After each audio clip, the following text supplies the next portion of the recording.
consulting is very good at it. So those kind of things. So just mention your top skills, and it will show there too. It's also a way to to tell people exactly what you do. So the next thing here is the featured section. So in the featured section, this is a place to showcase CV, testimonials, project links, or your best performing content. So, and you can also add like a s- a thing of like a call to action to tell people that okay, maybe they have a particular problem, they can just connect with you directly, like the one here. If are you having issues growing your branch or business and you don't know how to how to go about it, or you need strategy on how to go about it, you can click the link here to a free 15 minutes brand clarity session with me, and that's it. Then you can also see here I have one of my best performing contents, even though I did not posted it there for the sake of it being like one of the best performing content. I actually posted it there to show the personal side of me, because recruiters are not recruiting robots. They are not. I think Ruth mentioned it like in her session that they want to know what you can offer. Like, what is the special thing about you? What is that thing that you can offer to them? It's not just about okay, I'm a master in clinical, I'm a this in that, I'm a this and that.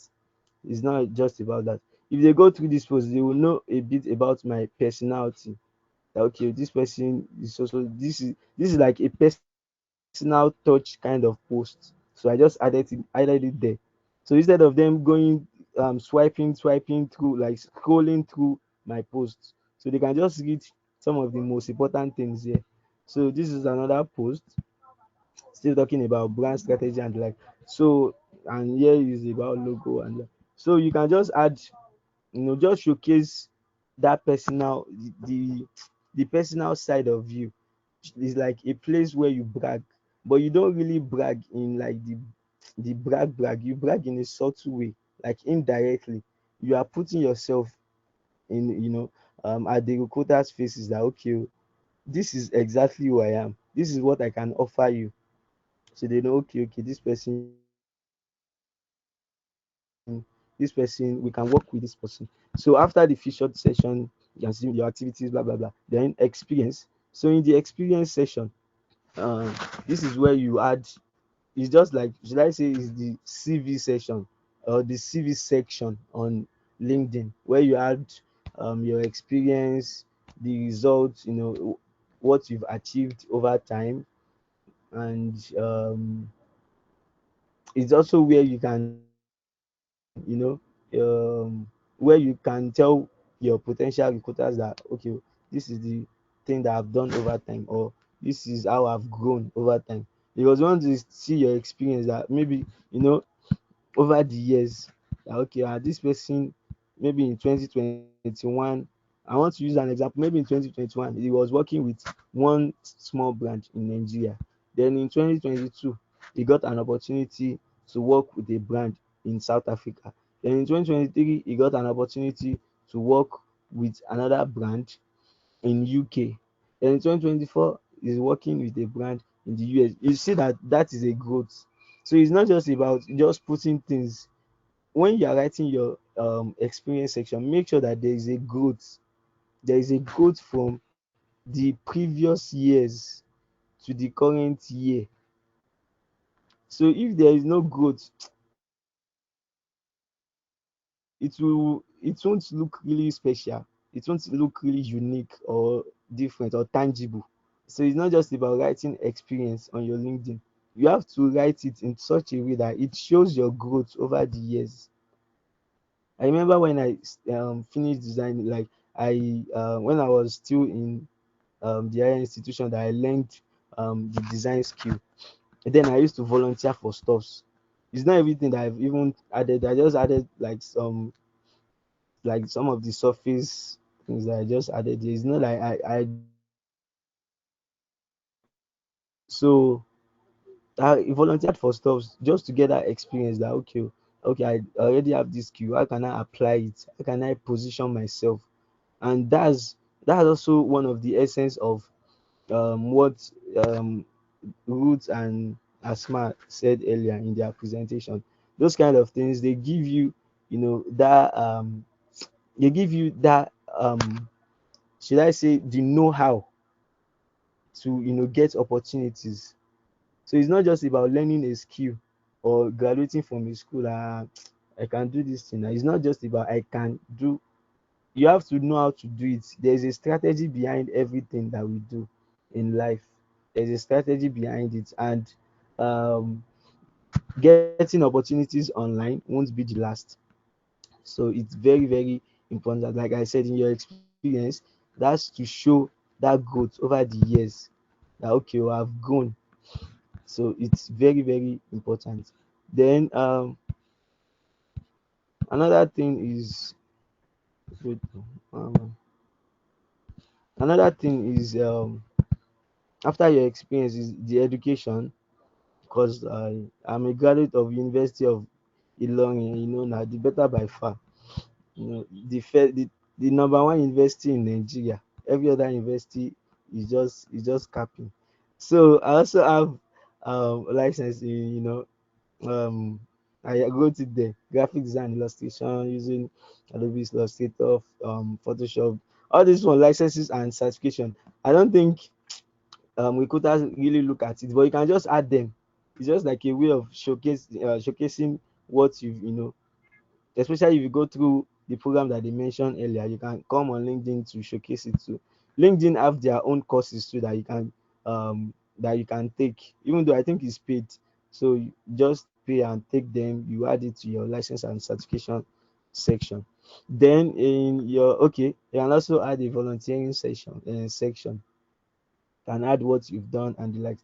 Then in the skill section, we also have the skill section, like the special skill section, where you can list all the skills that you can offer. If you like list 50, if you like list 100, the koko is not the listing.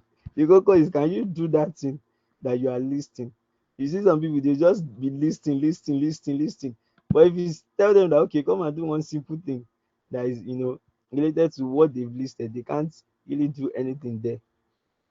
So yeah, I listed like okay, I do branding, typography, Figma, Adobe Photoshop, Illustrator, Framer, like just like the basic softwares that I use, even though they are not basic anyway, they are professional softwares. So I can also use Canva to design, like, but I did not put Canva here because recruiters they are looking for professional, even though most times it's not really about the tools, but in the creative industry the tools really matter. Are you using the professional tools? So they want to be sure of that too. It's not that I can design now but I'm using Canva. They will not I most of them they will not recruit you. They'll be like, there's nothing really technical in Canva, there's nothing really special. Meanwhile Canva is very, very powerful too. I'm just saying it for those of us in the like the creative tech industry. So you add it there. Then you can also after the skills is the I think the endorsement section. Why is this thing slow? So the endorsement section where people talk about their experience working with you. So and this one too, I think many people they want to drop their testimonial on your profile sometimes, that I'm so happy to work. I work with a client recently, like she's an Harvard graduate. She's you know in between Nigeria and US. So she's not the one that I worked with like directly. I think I worked with her PA. They had a conference that they did. So and she her PA told me that their boss was so happy with the job that I did, that she said thanks. And I was no problem. So do you believe that she actually reached out on LinkedIn herself? She said she had to ask her PA that I want to know the kind of person that we worked with, that maybe I want to know how the person thinks and all of that. Then she messaged me on LinkedIn herself. Said she when she went to my profile, she was like, she was very impressed. Well, then she left her WhatsApp contact. Then we went to WhatsApp to discuss things, and she was like, she would have loved to, drop her testimonial on LinkedIn and like, but she doesn't know how to do it. So imagine, that kind of person now. That's even one of many that that they can drop their testimonials on my profile, but because they don't really know how to do it. So if you come here now, you see just one, profile recommendation, like, maybe this one is still small, but even that one is still something. Having at least one profile recommendation is something, but if you can have many, it will even give you that edge. Check it will give you that edge, among the crowd, that okay, this person actually knows what it does. Because the thing is that even from what people have written under that profile recommendation, they will know whether is they are talking, they are saying about that dash, or they really meant what they are saying. So the recruiters will know. They will know whether maybe you pay the person that they should go and put profile recommendation for you. But the thing is, just do a good job. Any opportunity that you get to work with people, make sure that you are doing a very good job. Like you are giving your all to it, such that those people will be very, very happy to recommend you for opportunities. And I tell people, it's not only on LinkedIn.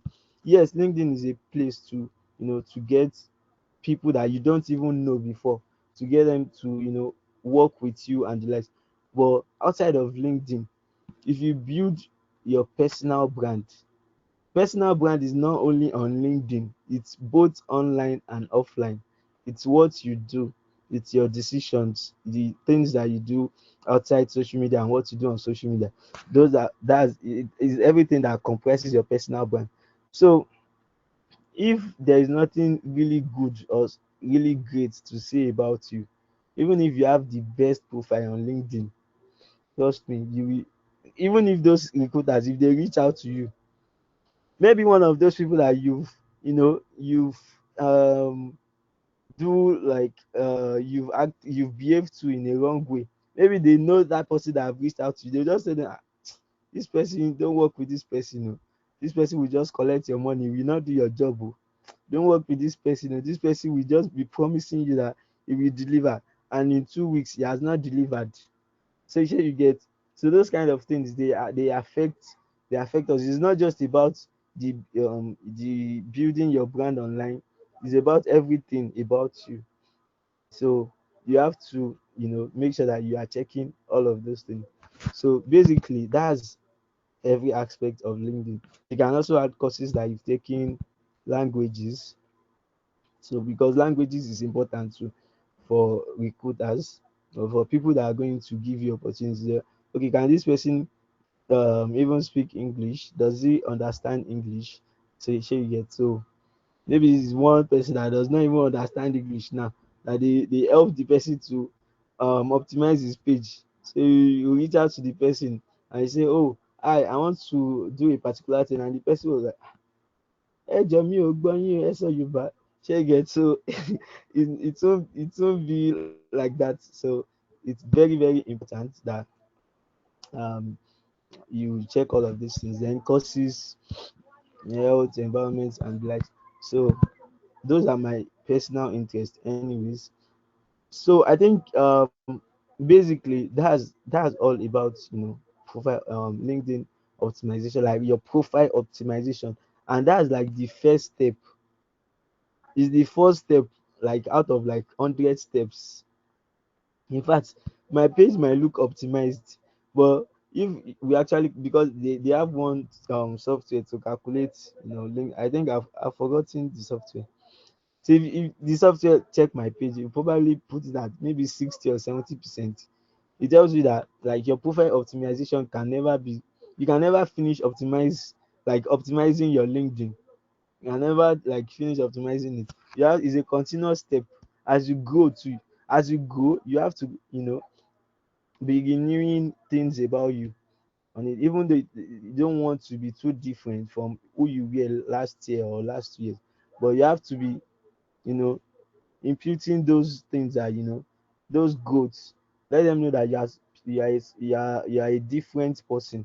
Maybe last year the clients that you work with, you charge them $1,000. This year, with the skills that you've gotten over the past 12 months and the experience that you've gotten, you can be charging them $4,000 or $5,000 because you already know new things. They can work faster now. You already know things. You can even tell them many other things that you don't know before, or they too that they don't know before. She gets so that's the essence of uh, growth, and also putting that on your LinkedIn. So that's that for your profile optimization. So, and yeah, I did not talk about analytics earlier. So analytics is okay. Let's talk about analytics after I finish speaking about content. So content strategy is the next thing after optimizing your page. So LinkedIn content strategy is very simple, very simple, just technical. It's simple, technical, but very powerful. The thing is that the algorithm will push you out there only if you are posting content. So the content that you are posting, you are the one that is going to decide that. The thing is, you don't want to be posting the content that everybody is posting. Post something that is unique to yourself, whilst showing or giving a particular value. So that is the thing about the LinkedIn content strategy. So because most people they fear content because they think it has to be perfect. Oh, my content has to be perfect. I want something that that will get me like 1,000 likes, and it's a lie. It doesn't work that way. If you are starting out today, you might not even get any likes, except maybe you've connected with some people on LinkedIn that are close to you, or you've optimized your page to some extent. Okay, that fine.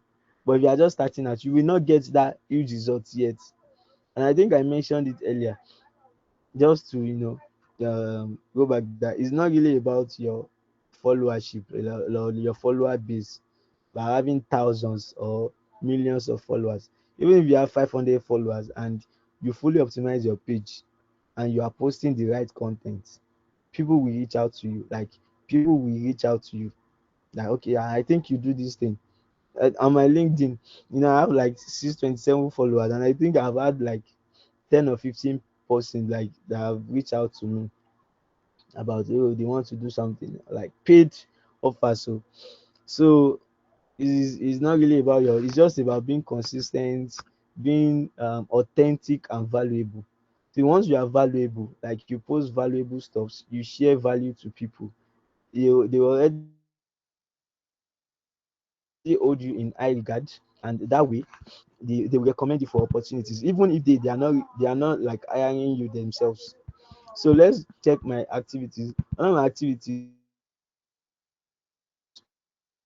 brand strategy and the likes. And my own focus, I realized that on LinkedIn, there is not really any person that is talking about brands in Africa and what they are doing, or the strategy that they are um, putting in place from ground zero till they reached where they reached. So nobody is really talking about it. So I took it upon myself to discuss about it, even though sometimes I discuss about the general branding content, and sometimes I go to discuss about things that are local to our place, say like things that we can relate to in Nigeria. Check it. Then okay, this is one example. The Nigerian brand that built a food empire from scratch. So this one, it's quite personal for me because it's very close. And on this post, I think I had over 1,000 impressions. That's like one of the highest on my page, and it's something that I experienced myself, because I think I gained admission into the university in 2017. So I think that brand too, they started around that 2017, when they started by selling their food for 300 naira, very affordable, quality food, quality stuff. But now if you want to buy one pack of item sef, you are paying like 3.5, 3K for what we used to buy then for 300 naira. And they are growing. They have branches across states in Nigeria now. From a small shop around my university area, now they have many branches across many states. So that's one of my own content, that I have posted about, and many more content. The gist is that you want to post contents that people that are very valuable and authentic. It's not like the generic content that, okay, how to build your brand, how to, maybe just on your you just like on the title, you just write how to build your brand, finish. Then you just go to one thing that ChatGPT wrote for you and you drop it there. The algorithm can read it, can, okay, the algorithm will be like, um I've seen this post in 2 or 3 places before. Let me just keep it so it won't take go far. So let me just briefly say the point. For your LinkedIn content strategy, make it simple. Post on Monday. You can post on Monday, Wednesday, and Friday. Starting out, as you are starting out now, post on Monday, Wednesday, and Friday. On Monday, you can post a short personal story, or a lesson that you've learned. And on Wednesday, you can post a helpful tip or an idea or a carousel. This post is a carousel in a PDF format. Anyways, then on Friday, you can share your your thoughts, or react to a post in your industry. And it's very important that you are starting out. If you are a brand designer, try to connect with brand designers on LinkedIn, because if you are doing something right, they can connect you to opportunities to themselves. And try to follow recruiters too, recruiters that you know that, oh, this person can give me 1 or 2 opportunities. So you get those kind of things, try to do them. Then also, you must, if you want your brand to go far on LinkedIn, it's not only about posting.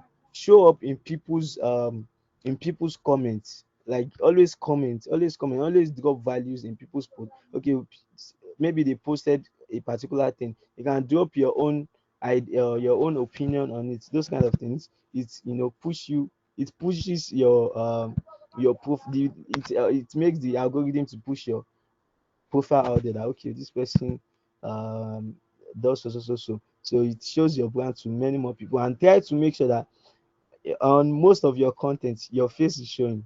That's another hack to, getting that recognition and making people know what you do, and knowing what to do with your face, so that if they see you outside, or they see you anywhere, even on other platforms, maybe on Instagram, Twitter, or the likes, they already know, okay, this is what the person does, and they can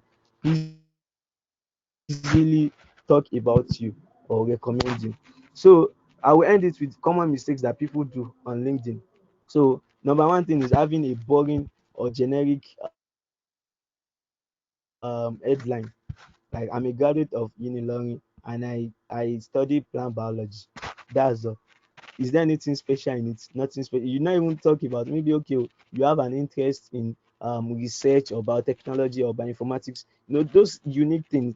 Mention those kind of things. Don't have a boring or generic headline. Or having two is having an incomplete profile. Maybe on your LinkedIn, you have a good profile photo, but you don't have a LinkedIn headline. That's another mistake. Inconsistency. Maybe you post in January, and the next time that you posted again is in September. You are not going to get results that way. So you have to always show up, because the more you show up, the more, your opportunities. So only like another mistake is only liking posts, not commenting or adding your voice or opinion on people's posts. Add genuine, authentic, valuable comments on people's posts. And using LinkedIn like Facebook, no strategy, no clarity, like too casual, just using it as you feel like. So that's another thing. So, like, just to wrap it up, connect with people in your industry weekly, every week. Comment meaningfully on 5 or 10 posts. Build field. Create content, even if it's imperfect. Just be authentic and be consistent. That way, it will put your brand to your potential recruiter space. And you know, like I said, people refer they see often and who they trust. Show up and you will attract them. So this is where we are going to be drawing the curtain. Thanks so much for All right. joining, Thank you. and Jazakallah khairan. Show up, show up, show up. Uh, sh- Show up in comments, show up in posts, send in your own posts, write about yourself, write about your learnings. It's not Snapchat, oh, and it's not Instagram where you be writing and twerking. So it's really for you to show up about your skill set, about the professionalism that that you represent, about the things that you do, about your workplace, about things generally that you want people out there to know about you. So show up, write small post content. Don't go and generate content from ChatGPT only. Oh. Write your content, let ChatGPT refine it for you. Tell it how you want it to look like. Tell it you're posting it on LinkedIn and you want it to review and edit it. Don't let ChatGPT 100% generate content for you. So thank you very much, Umar, the one Umar. May Allah bless it and may Allah thank you. Yorùbá will say Ọlọ́run á bá a dúpẹ́ fún yín. May Allah thank you for us on our behalf and reward in abundance. And what you've got from you is what people pay for, and you delivered it to us free of charge. Really appreciate it. Somebody asked, before I now throw it at anybody has questions, somebody asked what's the use or the function of premium on LinkedIn? Those people have been bombarding me my message that I should go and do premium. It's 1 month okay, ago. So I did not do. So what's the function? Someone is asking in the group. okay. The wait, okay. The function is for premium is nothing really special. For those of us that are using free, you often see one message that will say, and somebody viewed your profile. Click pay to know, like they say you should subscribe to premium to know who viewed your profile. So the importance of premium is it just give you those extra tips. It's not really anything special. And another thing is it makes you different. That's what I say about premium. Like they okay, this brand is a premium brand, but even if you are using premium and your profile is not optimized, it's still zero. So it's not really compulsory to use premium. Just optimize your page and show up and do the right things, and you are going to get the results. All right, thank you. Do you have people who have questions for our first and second speakers? If you do, please raise your hand. Okay, Afiz Rahman, we can have you. And then Wafia Olani. Okay. Now, Bismillah, man. Please, can you hear me? Please confirm that you can Yes, hear me, sir. yes, we can hear you. So Why number? my first question for the first presenter concerning the Nobel internship.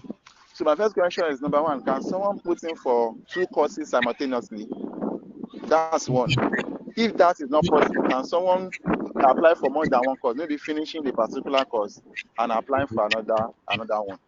So that's my Okay, question for now. thank you. Ruth, Yeah, okay, I'm here. okay, Asma, are thank you you. here? Okay. In answering your question, thank you so much for that question.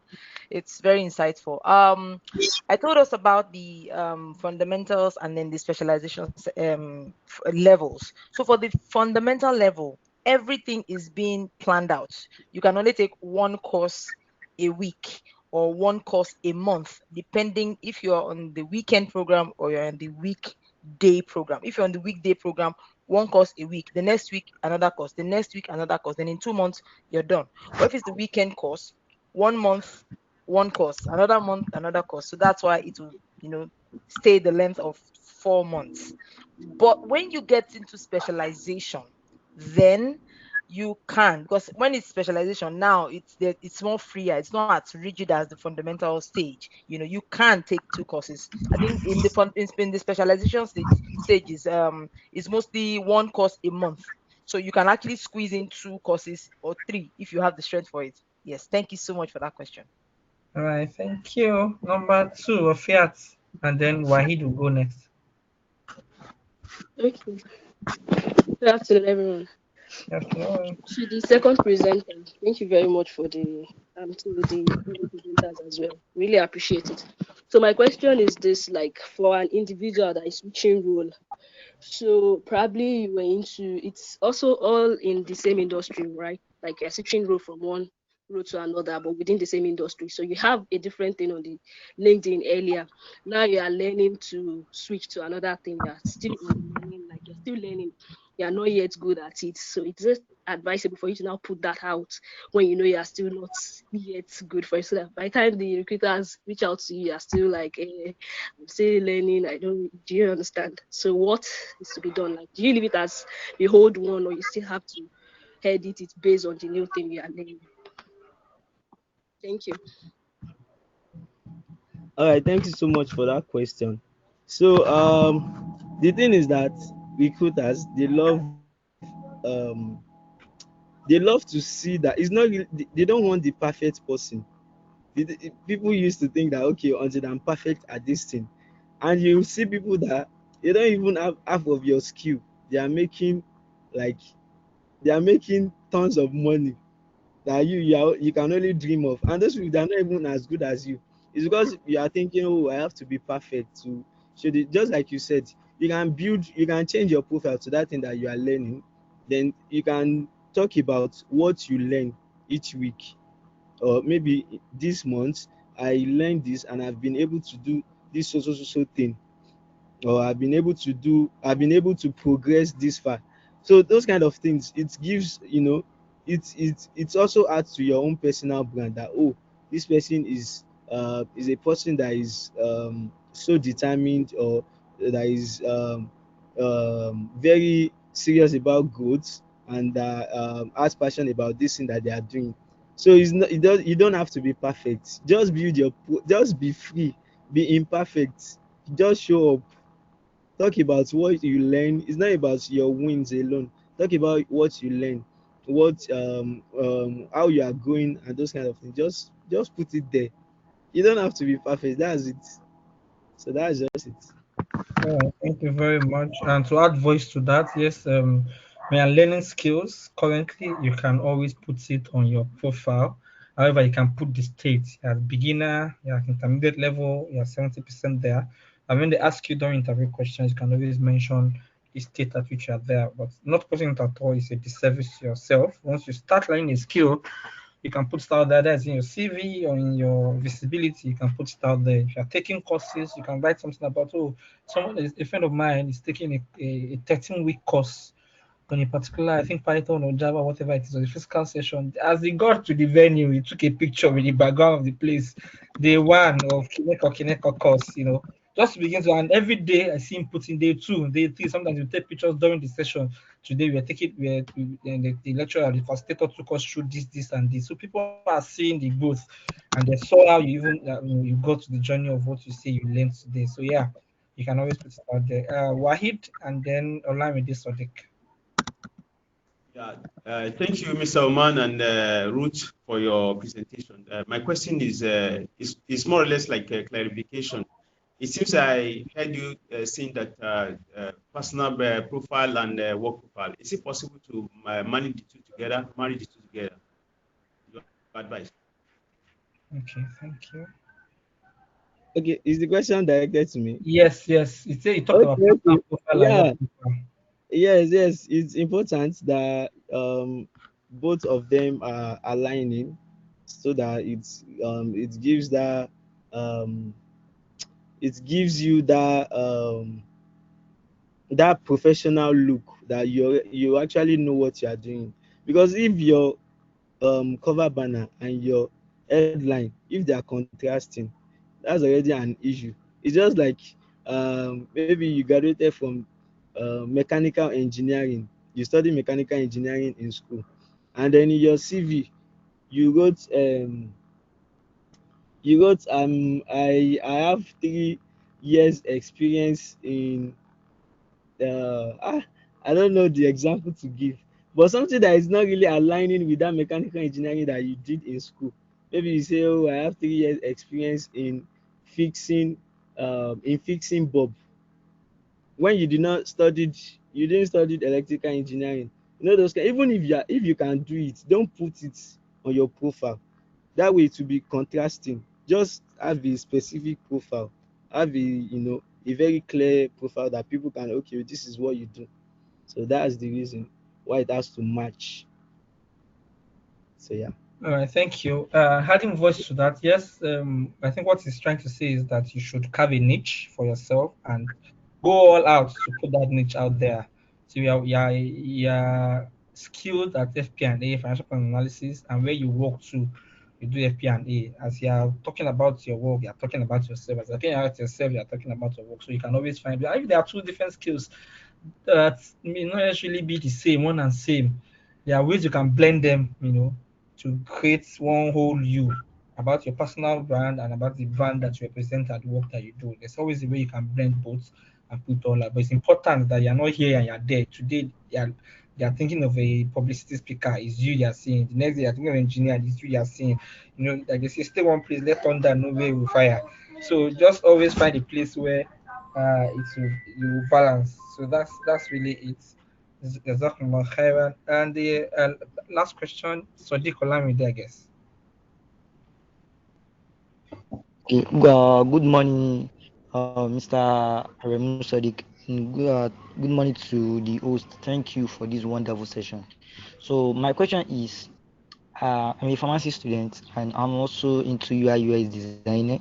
So I don't know, is there a way to do the two to just write on the two because of the opportunity in pharmacy and also the my interest for UI UX design.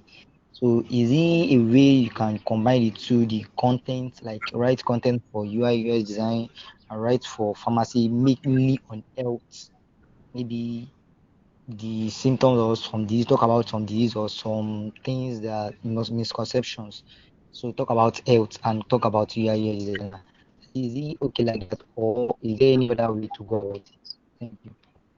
Okay, I think Mr. Kuya has already mentioned that you know if you are crafting a niche for yourself, okay, maybe that niche is UI UX, but you studied pharmacy. And I believe that is the new norms in Nigeria now.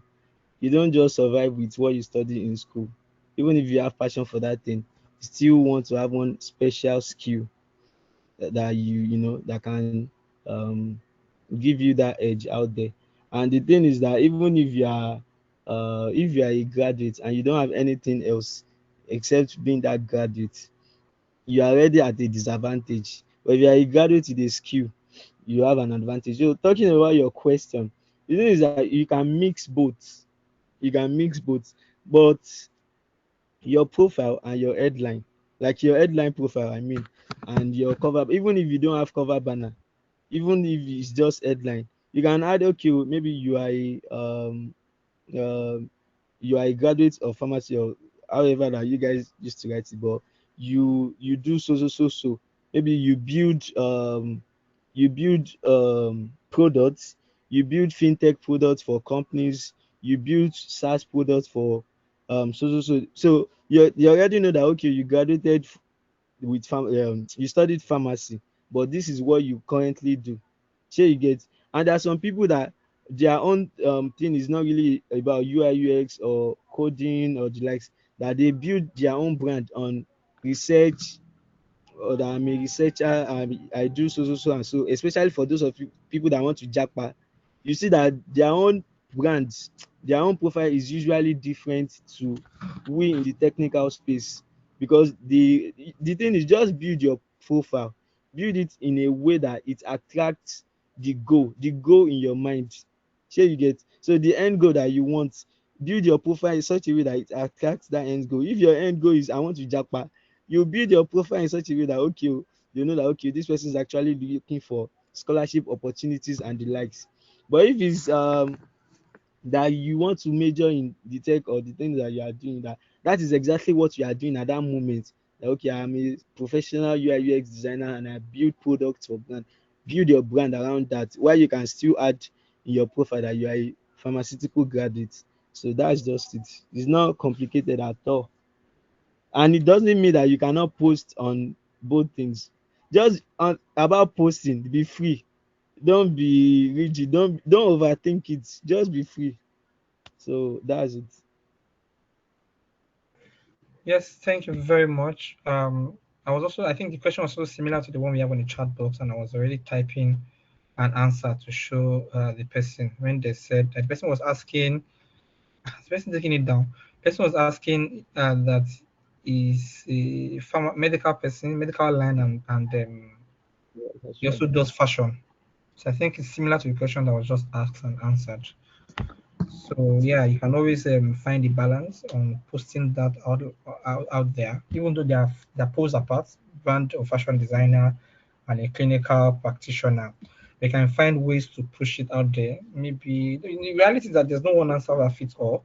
You could say maybe Mondays, you're talking about your clinical skill and what you want to put out there. Weekends, you're talking about the fashion brand and what have you. So you can just be consistent with it. And I pray that that is it.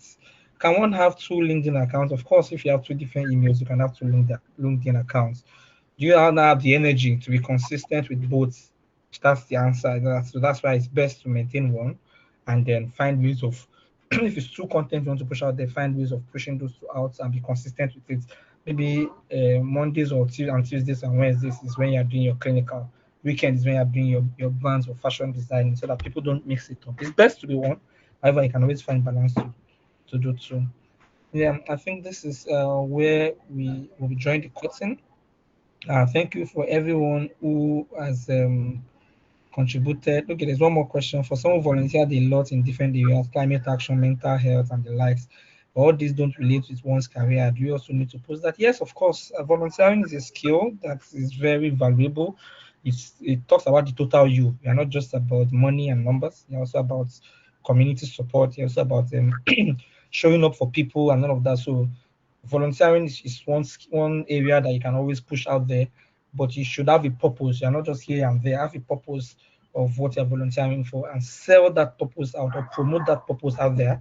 Let people know that yes, in addition to whatever you do, a finance person, a lawyer, a doctor, an engineer, you still have this other source support where you divert some of your funds and some of your personal time to support people on various areas. And there's climate action. Even climate action links to your job that you do.